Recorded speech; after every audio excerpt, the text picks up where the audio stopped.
Colonel Rob Maness has a lifelong record of providing dedicated service to this nation. Having worked his way up from the enlisted ranks to full colonel, he served our country for more than 32 years.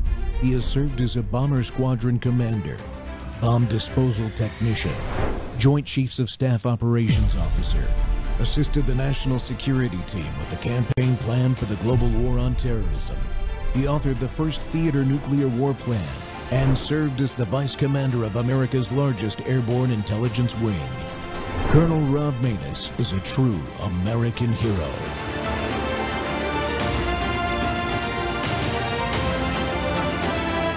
This is Rob Maness Live. President Trump has expedited production of a key ingredient in the weed killer Roundup, a divisive move that has some on the right upset. It's an issue that's been debated in the Tennessee legislature as well. Here's News 2's Kelly Milan. Glyphosate, the key ingredient in Roundup, is one of the most widely used weed killers in the country. On Tuesday, Bayer agreed to a proposed $7.25 billion settlement to resolve thousands of lawsuits from people who say the product caused their cancer. Bayer denies claims and says it is safe when used as directed. On Wednesday, President Trump signed an executive order invoking the Defense Production Act, prioritizing domestic glyphosate production and calling it critical to national security. Some farmers in Tennessee agree, saying there is no easy substitute. It's not something that can just be replaced. Yes, there are chemistries that you can run in place of glyphosate at times of need, maybe in niche markets, but dollar for dollar, there is nothing on the market that can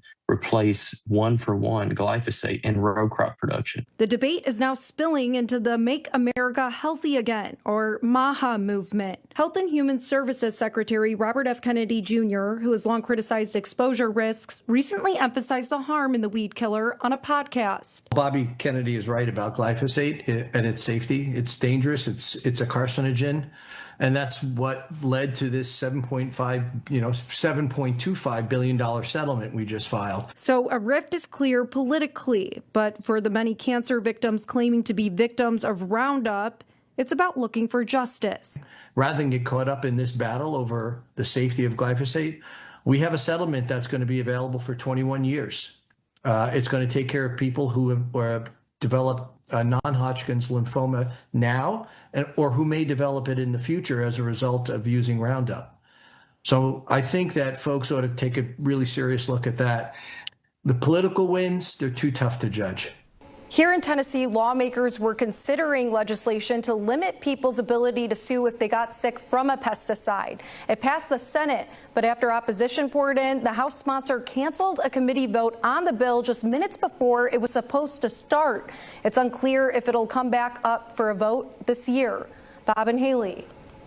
Welcome back to the Rob Maness Show. We're coming to you live from Worldview Tube and our X Spaces simulcast on this Whistleblower Wednesday, and we're in search of the truth about glyphosates, as you just heard. Well, President Trump's February 18th, 2026 executive order invoking the Defense Production Act to ensure adequate domestic supply of elemental phosphorus and glyphosate-based herbicides has sparked widespread confusion and concern in both the Make America Healthy Again and broader MAGA communities.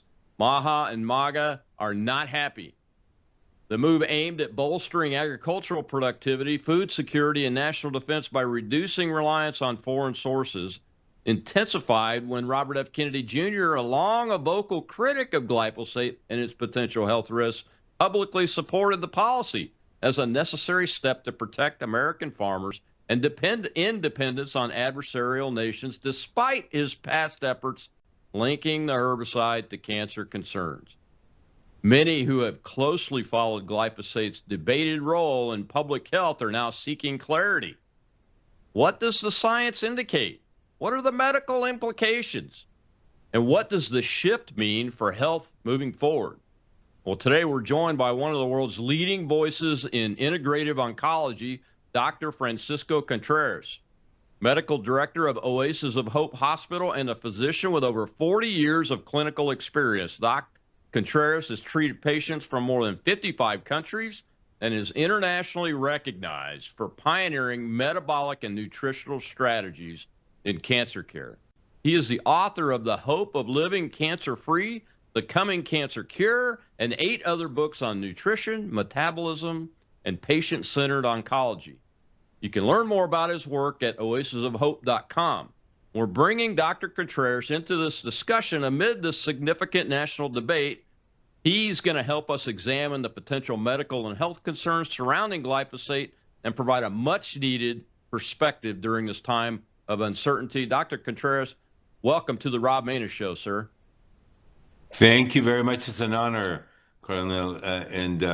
It is very controversial because it is well known that these pesticides that are estrogen-like substances increase the possibility of the development of malignancies.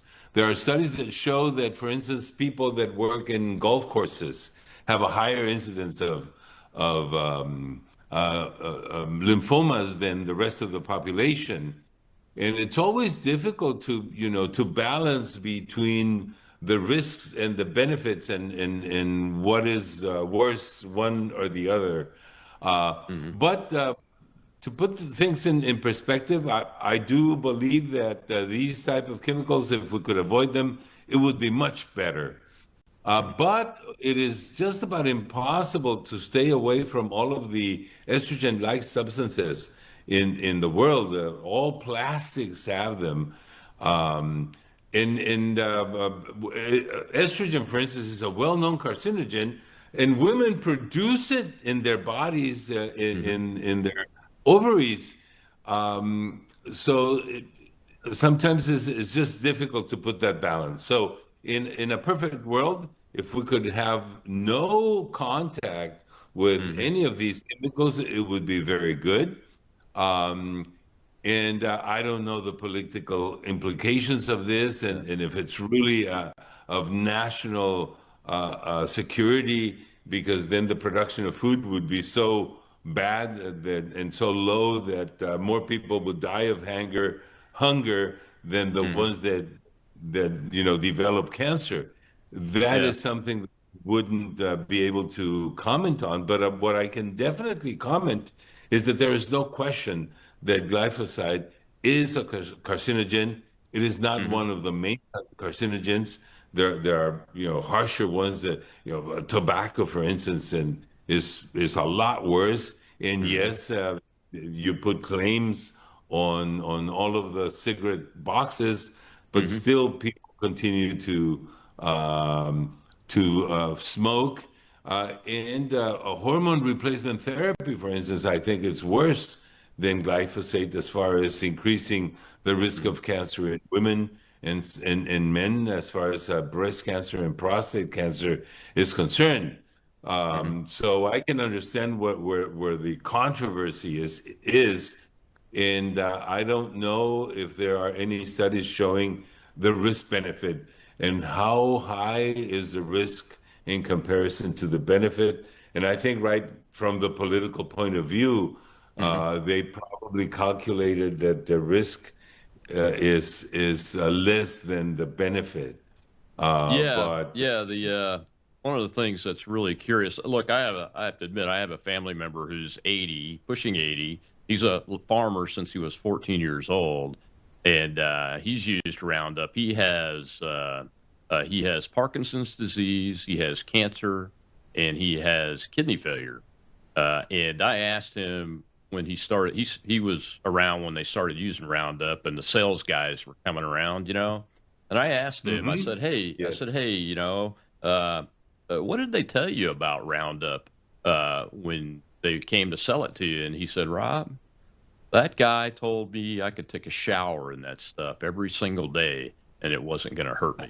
And now look at me." And he's convinced. God. He's convinced that the glyphosates in the herbicides, in this case herbicide Roundup, are part of the issue. And I agree. I think it's well established that it is a carcinogen. Again, what is the percentage of people? As I tell you, it's an old study where they showed that golf course uh, caretakers have a higher incidence of lymphoma than the rest of the population. But it was, as far as I remember, not significantly statistically significant. What does that mean?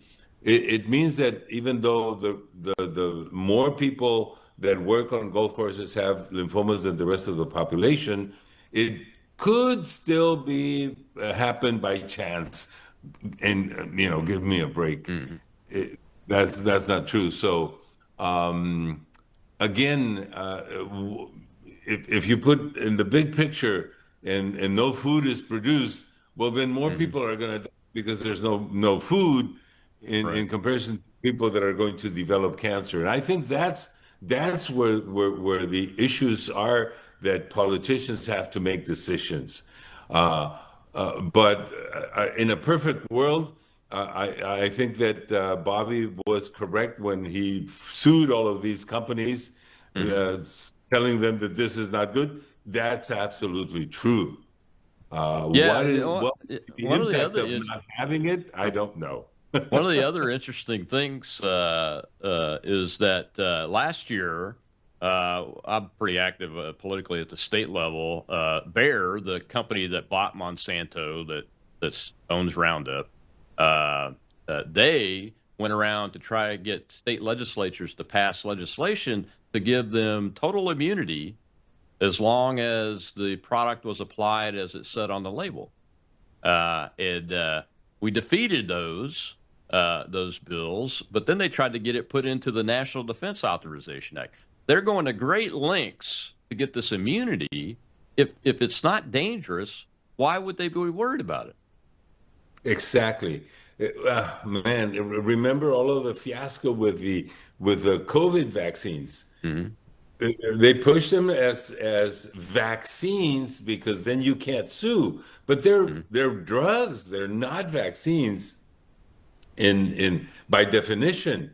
So yeah, politicians. I don't know. It's harsh, and I'm from Mexico, but I support a lot of what this new administration is doing because I think it's going to be very beneficial. And it is most unfortunate that they're going to that they have to make decisions like this. But there's no way around it. This is a product that can increase the risk of cancer for people that are exposed to it. Yeah. Is the United States unique to this, Doc? I mean, you treat people from all over the world. Is this product used worldwide? No, in fact, in the United States, they have a lot more regulation than our countries, especially in the agricultural realm. And there's no question that our people are a lot more exposed. When they say used correctly, that may be true. So when used correctly, maybe your production is going to be 10% less. Yeah. And so they don't use it correctly because money is important, and maybe they don't come up. Their numbers are going to be in the red because they have to use it correctly. As I tell you, I'm just giving you perspectives. We use in the treatment of cancer as oncologists, cancer-causing agents, radiation, for instance. Right? Yeah. But right. when you put the risk benefit, well, the benefit is better than the risk. Chemotherapy, most of the chemotherapeutic agents that we use are carcinogenic. and so it's a catch-22 thing. It is. But I'm just trying to give you a perspective that sometimes we just judge too harshly decisions that people that have to decide for the masses. In comparison it's a big difference. Big deciding for one patient at a time. Yeah, big difference when trying to make a risk decision and weighing all these factors that most people aren't thinking about when they hear about the news. We got to take a break, Dr. Contreras. When we come back, we'll see a clip from a guy that says you can drink this stuff. Believe it or not, we'll be right back with Dr. Contreras.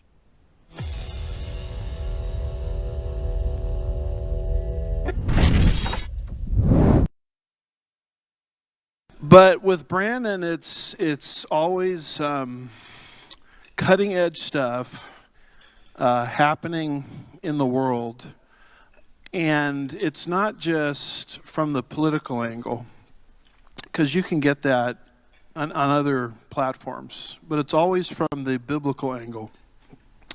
So you're dealing with a guy that loves Jesus, you're dealing with a guy that's very intelligent, you're dealing with a guy that is cutting edge conservatism, and you're dealing with a guy that wants to be biblical all at the same time. And so for that reason alone, I hope many, many people will not just lift up his ministry in prayer, but will also financially get behind it, because from the angle I'm trying to describe, he really is the only game in town. And we desperately need it in these last days. Can I get an amen to that?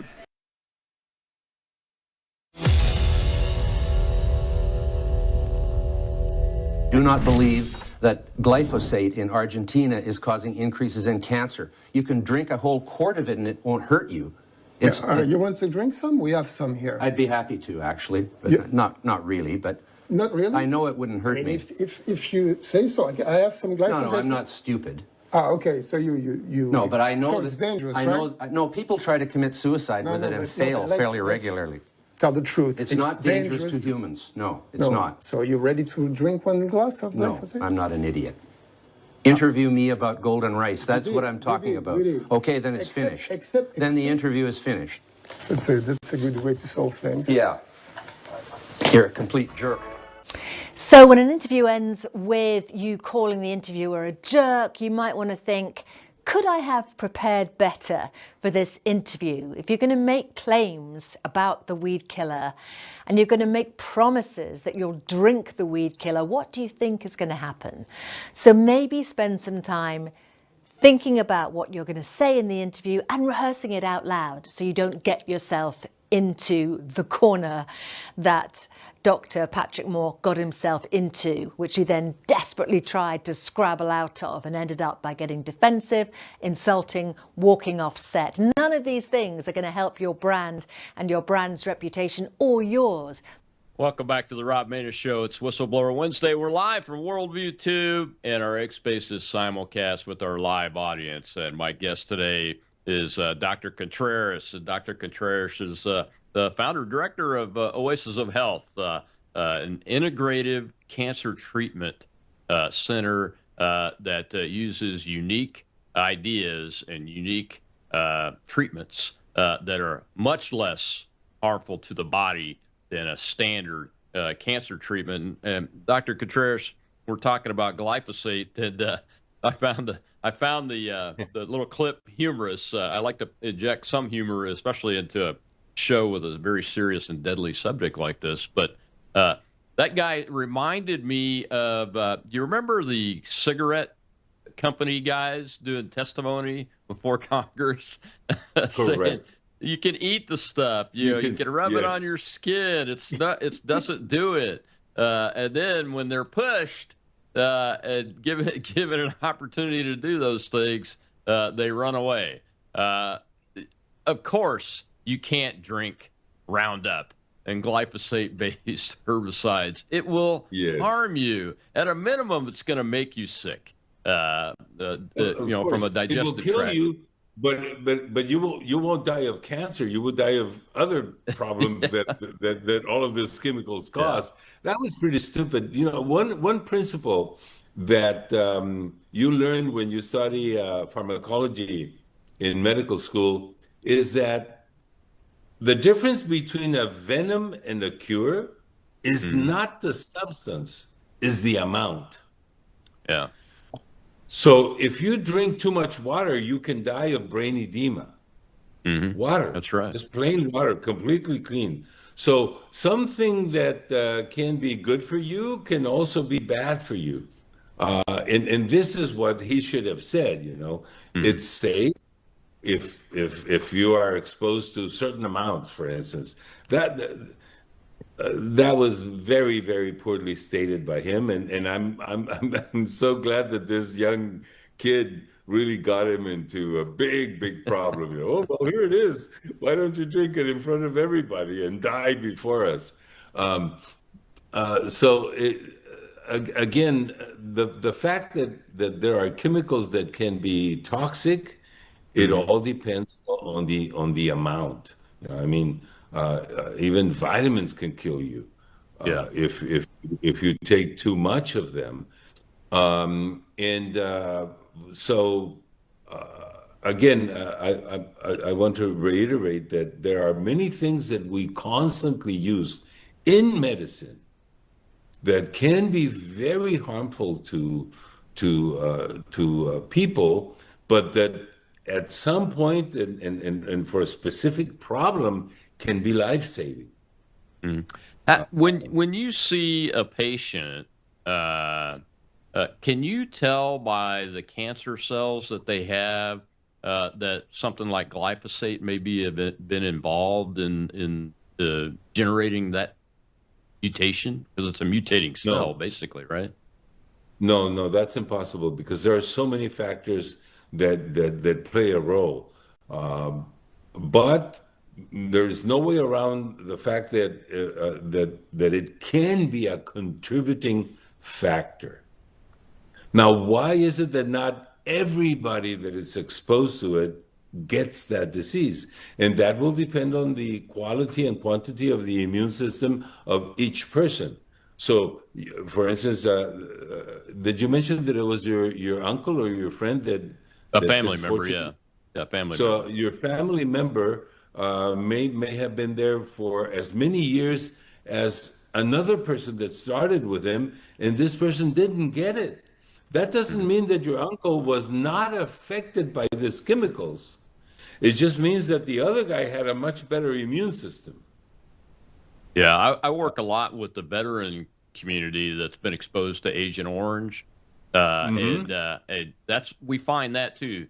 It's two men that did everything together for a period of 2 years while they were being exposed to Agent Orange. Did the exact same type of activities. One got the disease, the other is disease-free from it. And there's a whole host of different diseases you can get from Agent Orange. I mean, they're very similar to glyphosates and Roundup. Matter of fact, we call Roundup the Agent Orange of farmers and grass golf course folks, people that take care of plants because of the conditions you can get and everything. So have there been any studies done to study like people like what I just described? I mean, that would almost be like a twins study where they're both exposed to the same thing, same types of activity, where one got it and one didn't. Are there any studies out there that show that so that we can be predictable in this and maybe do some intervention early? There have been attempts, and usually people stop because when you're, for instance, if you're genetically inclined, women that have the BRCA gene, one of the biggest discussions that were there before doing the BRCA studies is what is the emotional impact of somebody knowing something for which they can do nothing about it. And the conclusion philosophically is that it's a terrible idea to do genetic testing to see who is prone to develop such disease, because then emotionally they're going to be impaired and they're going to be stressed. So there are studies like what you're mentioning, who's more prone than others. It's usually the immune system that you're lacking. But most of us are. We all know, the little old lady that smoked all her life and only ate junk and never got cancer, right? Yeah. And that's because she just got a terribly good immune system. Not that the chemicals are not there and they're not bad. What is very well established is what these chemicals can do to cells in the lab. Okay, and so they will cause mutations. How those cells in the body are handled by the immune system, when the immune system is up to par, is going to get rid of those cells with mutations, and cancer will never develop. But that doesn't mean that mutations didn't happen. Right. So what we know for sure is that these chemicals are going to cause mutations. What's the impact on the whole of the population?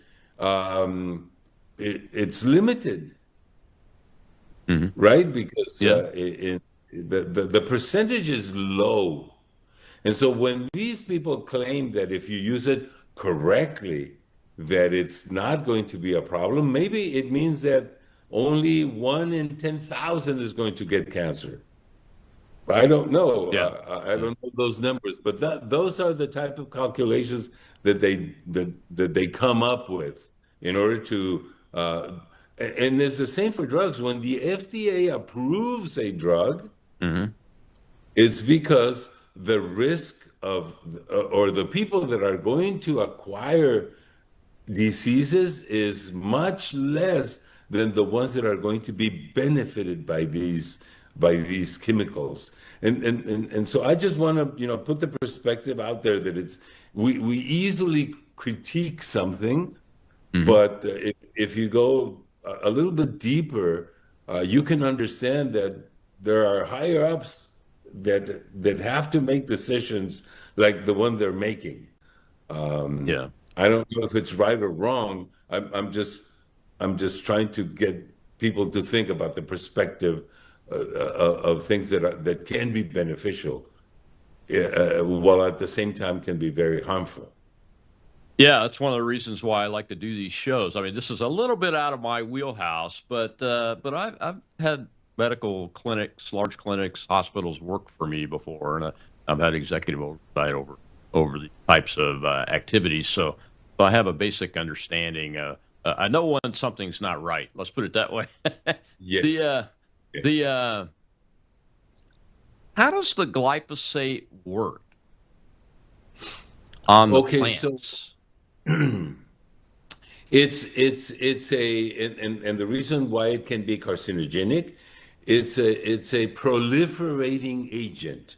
It's an agent that causes cells to grow faster, and thus the grass is going to grow better, and the food and the plants are going to grow faster than normally. And the risk of when you accelerate growth is of mutations, and that's the way it works.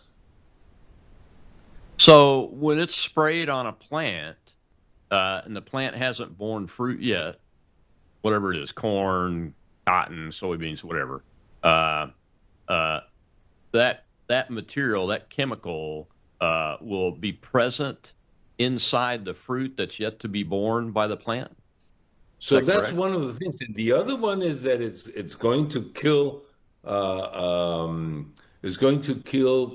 parasites, the weeds that are going to steal nutrients from the thing that you want to grow.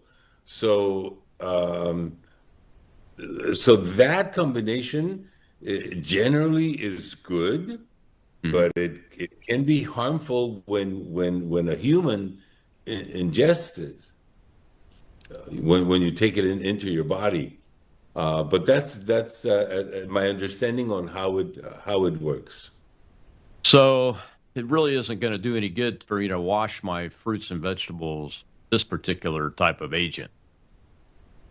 Oh, well, I think it would help. Whatever is inside of the foods that we consume, I think it's going to be a terribly small amount. I don't think that's what's causing the disease. It's the actual exposure of it. So I doubt that what's inside of the plant is carcinogenic. Yeah. Very interesting. Well, Doc, we got to take another break. When we come back, I want to talk about studies because the clip will talk about a fake study, a false study.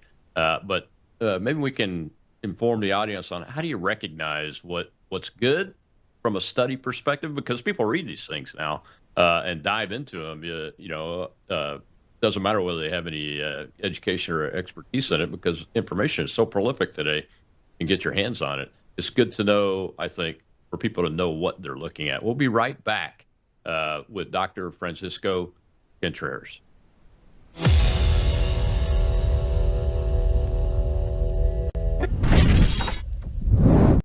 Hello, I'm Brandon House. Would you like to gain access to over 20 years of my radio shows, TV shows, my books? I've written 15 books, and most of those books are ebooks now, and we have conference DVDs, conferences where we filmed our conferences at the Ozarks, literally starting 20 years ago.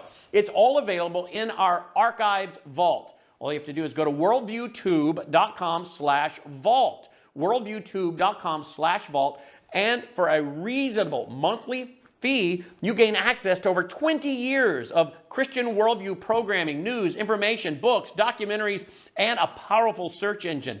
And folks, it's a great way not only to educate yourself, equip yourself, but it's a big way that you can help fund our continuation as a broadcast network. Please check it out. worldviewtube.com/vault, worldviewtube.com/vault, and help us continue pushing out a Christian worldview.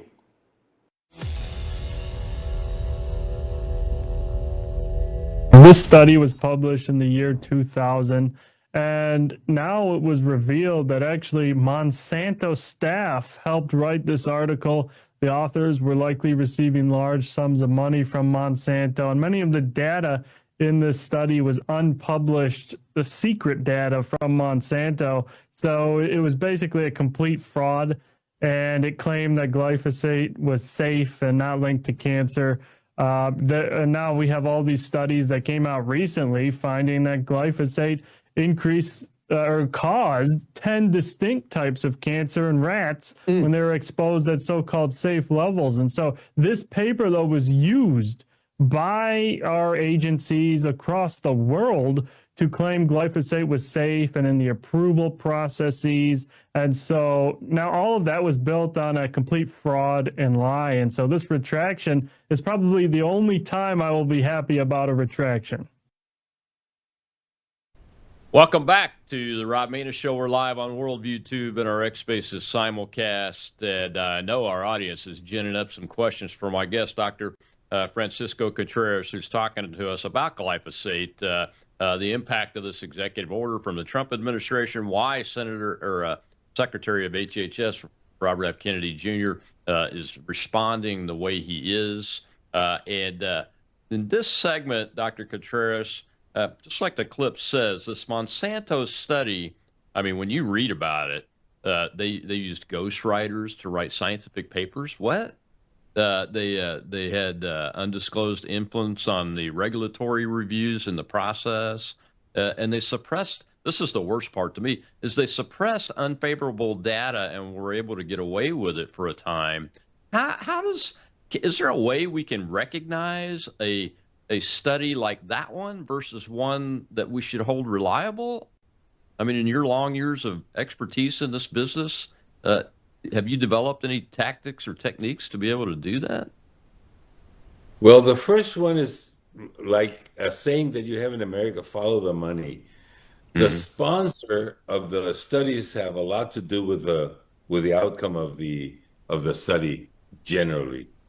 And the other one is that the manipulation of numbers is so complex that you can sway the results on your favor just by, manipulating the numbers. What do I mean by that? Well, the old saying that there's lies, good lies, bad lies, and statistics is very, very true.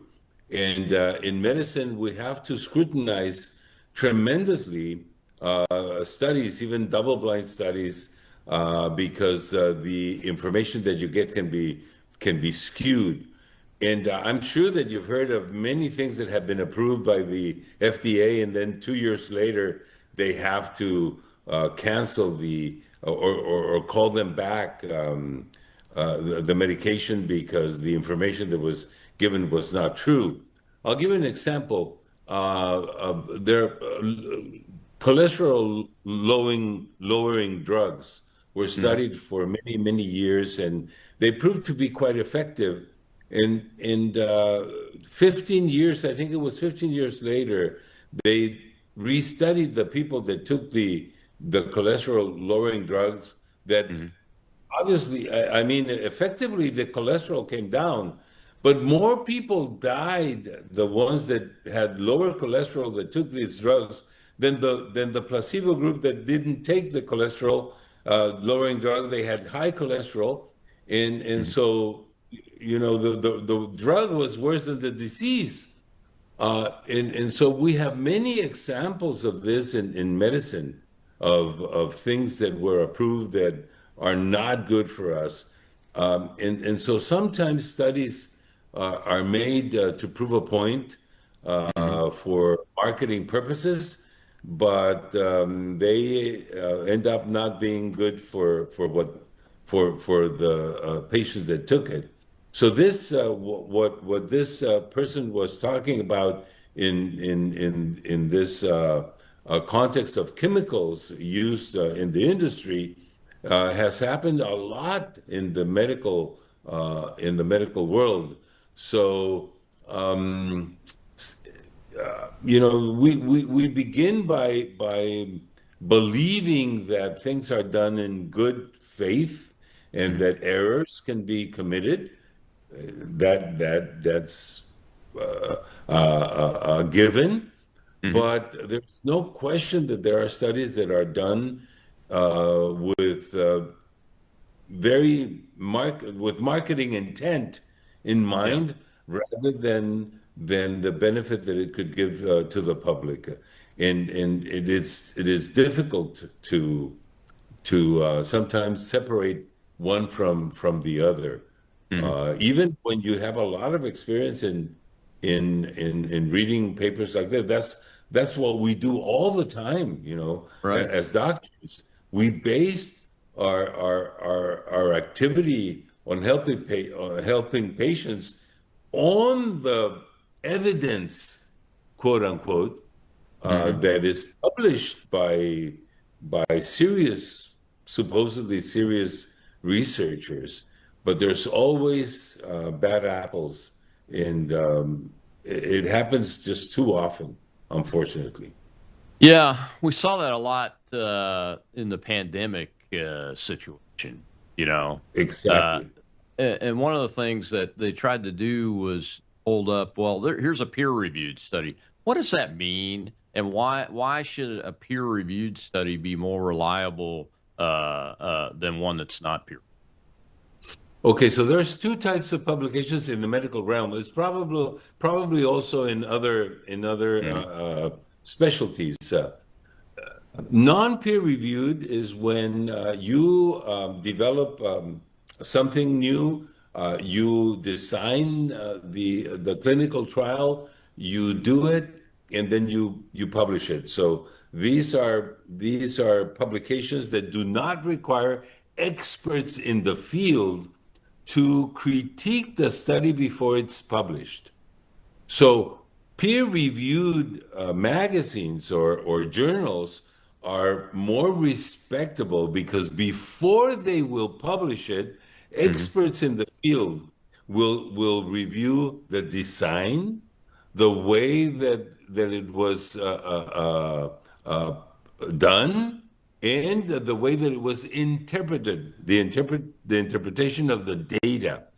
And for each part of this, an expert will conclude that yes, the study was correctly done, was correctly interpreted, and thus it is published. And that's why peer-reviewed are more reliable than non-peer-reviewed studies.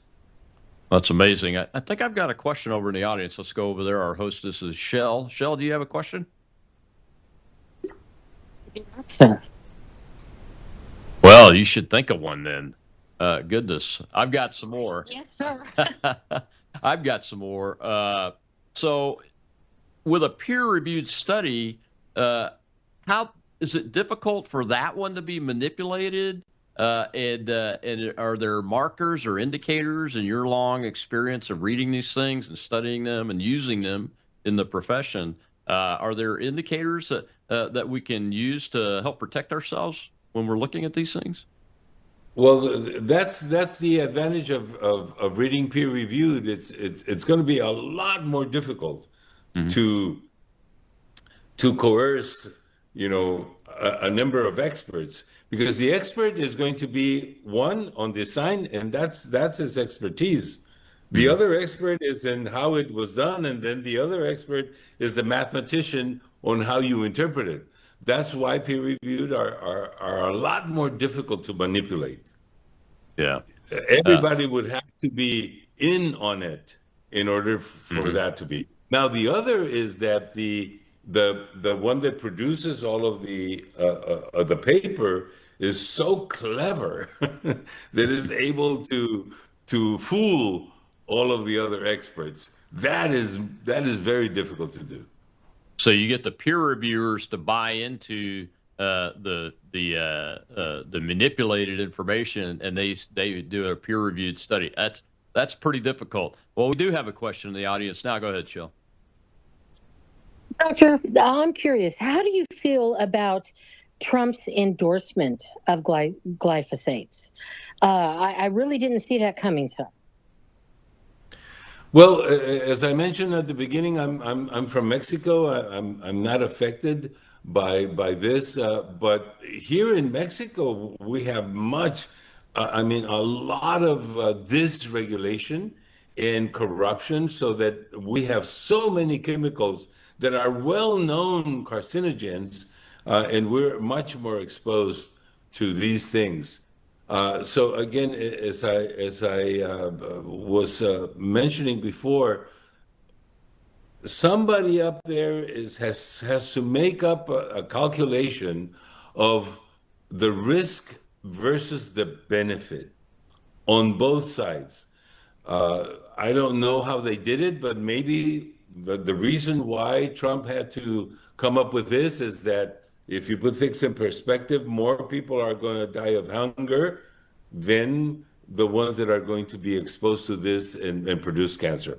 This is just speculation on my side. I don't know, but I would like to give the benefit of the doubt to people that are trying to improve the world. For instance, many good things are happening in Mexico because of this administration. So I hate to critique it, but this is something where they're going to have to come up with a good explanation, because there's no question that these chemicals are very bad for us. So if Trump helps get rid of the narco lords here in Mexico, it's much better than I would have, less problem with us using glyphosate in our agriculture, because a lot more people are being killed by these guys than these chemicals. And of course, I'm being facetious, but it's difficult to understand if we don't have all the data. But I'm sure that they took many of these elements into play in order to make a decision like that. I don't think that it was lightly or easily made. Oh, I don't think it was easily made. Like you said, it's a risk versus benefit trade-off decision when you're making decisions at a high level, like the president and secretary of HHS are having to make when it comes to this kind of stuff. One of the things that I think about when I'm thinking about that is that there are ways to minimize the risk, even though this stuff is being used in the food supply itself. I don't think the farmers can really minimize risk any more than they already are doing, and they're probably the most at risk for these diseases, like my family member as. Like I said, he's been doing it all his life, and it was the first to start using Roundup in his farm in his state, I think. Well, we've got to take another break, Dr. Contreras. When we come back, we will hear from RFK Jr. himself about this. We'll be right back.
What was the recent ruling on glyphosate?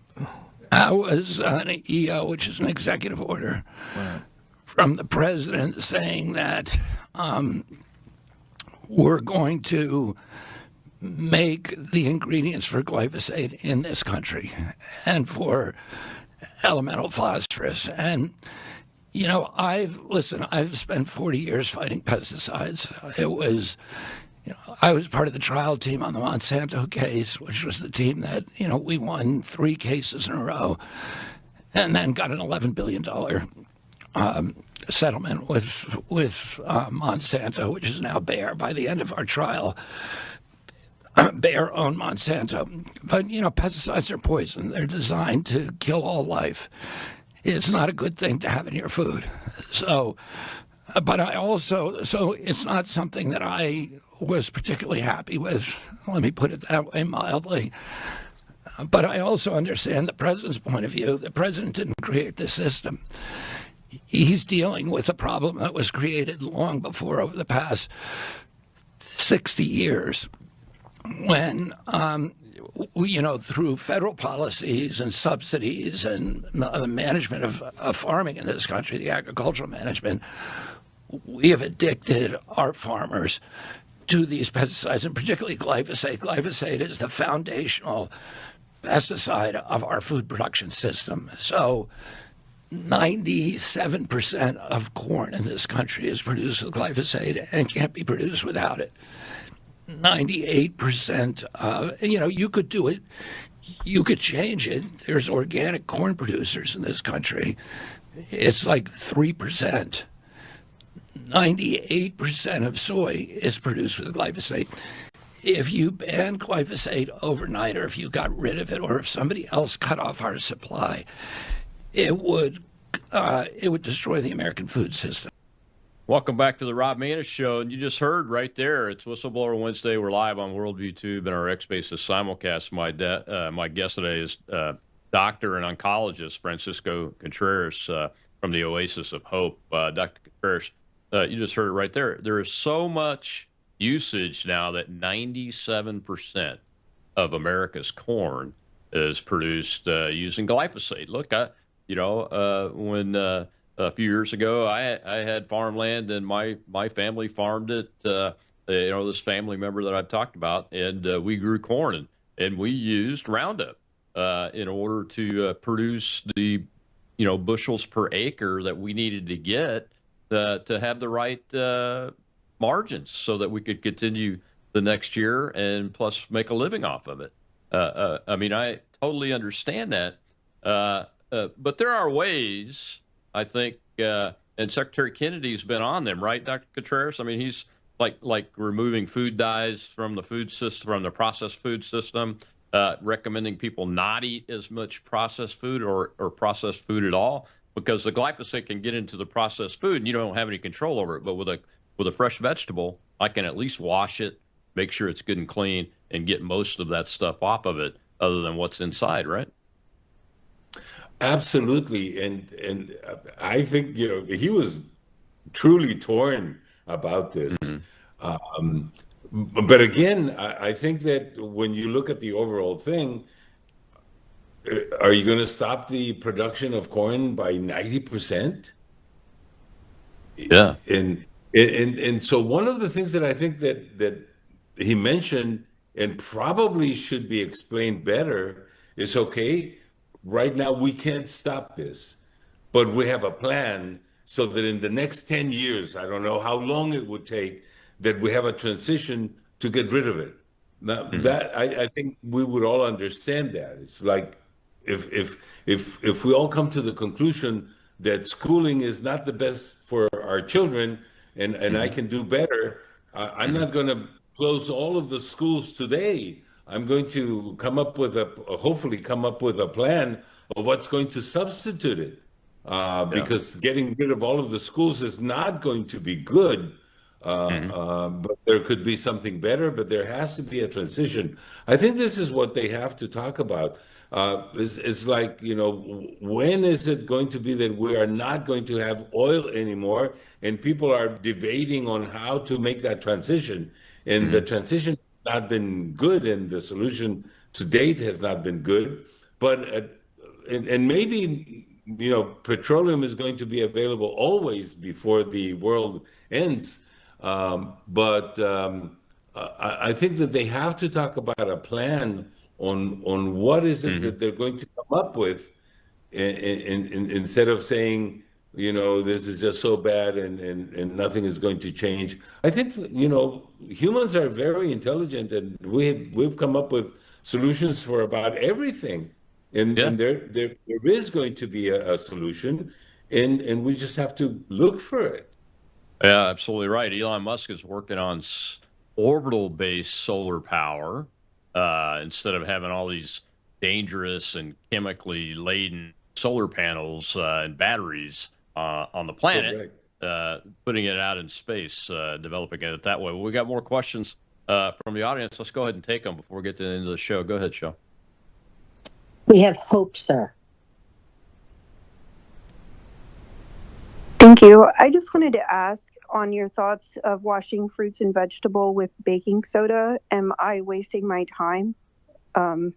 Is baking soda effective, or have you also thought anything about lemon? Is that helpful with glyphosate? What is your recommendation with cleaning fruits and vegetables?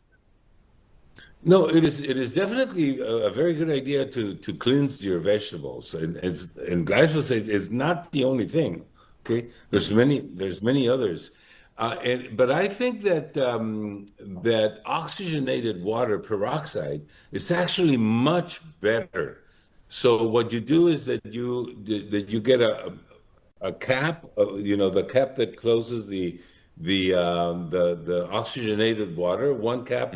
In a full sink of water, and if you wash your fruits and vegetables with this, most of the chemicals are going to be removed.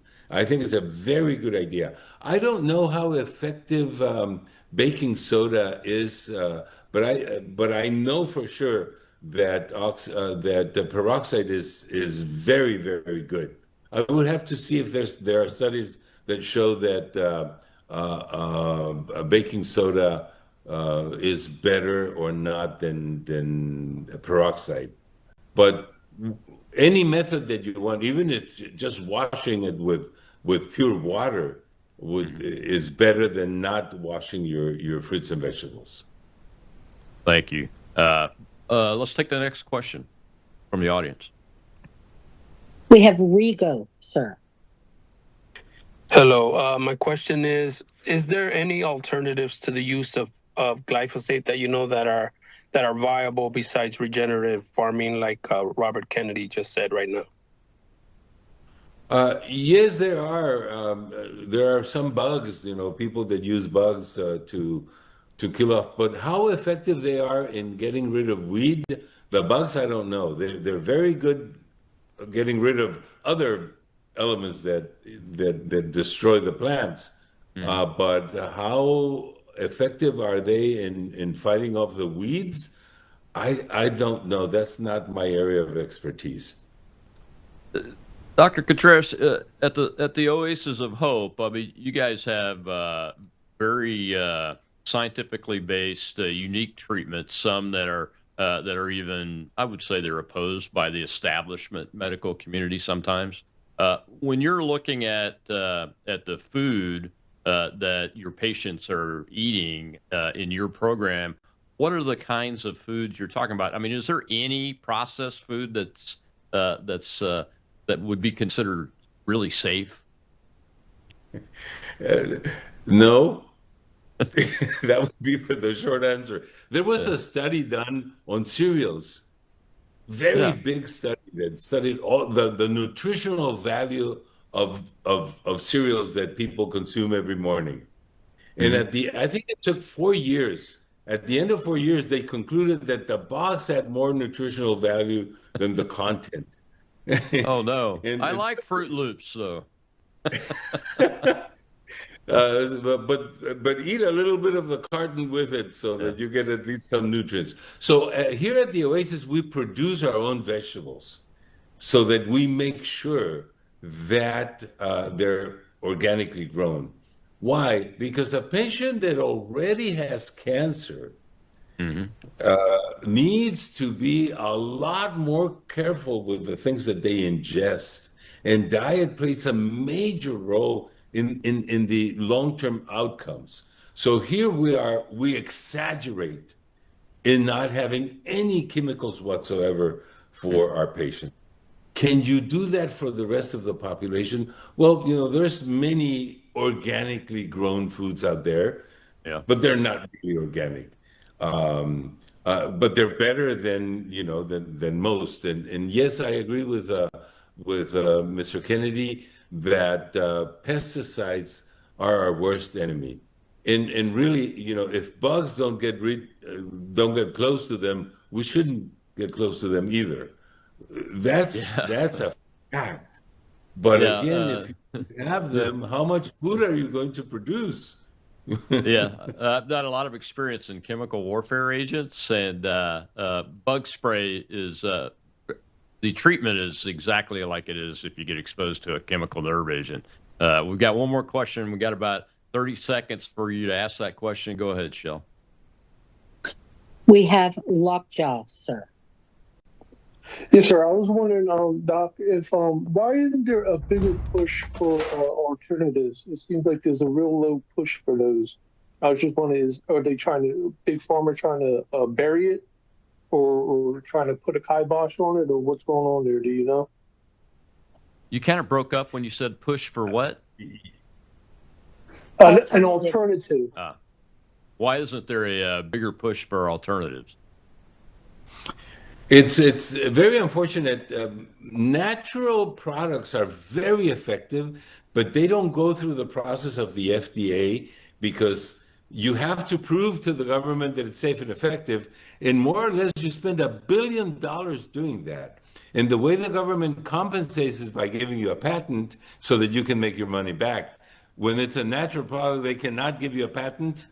And so nobody is doing those studies. That's the disincentive. But there are many natural elements, especially to help cancer patients, like vitamin C, amygdalin, curcumin. They've proven in the laboratory to be very good, but they haven't gone through the whole process of the FDA so that everybody can use them. Do you know if Kennedy is working on fixing that process to make it more capable of handling that? I hope that somebody comes with an idea on how to incentivize the study on natural products, because it would change everything, not only in cancer. Yeah, sure would. Well, Dr. Contreras, thank you so much for coming on today. It's been very helpful. We'll get it out as a post-production version of the episode. Tell folks where they can find you real quick. Oasisofhope.com. Oasisofhope.com. Thank you, sir, very much. We appreciate it. God bless. Thank you. God bless you too. Yeah. All right, folks. Tomorrow's Truth Thursday. Joe Novak's back with me. News of the day, and you can bet most of it's going to be about two things: Iran and the crappy voter turnout and everything elections in Texas, North Carolina, and Arkansas. Because we got some work to do if you're a Republican, and I am one. So let's get after it. We'll see you then.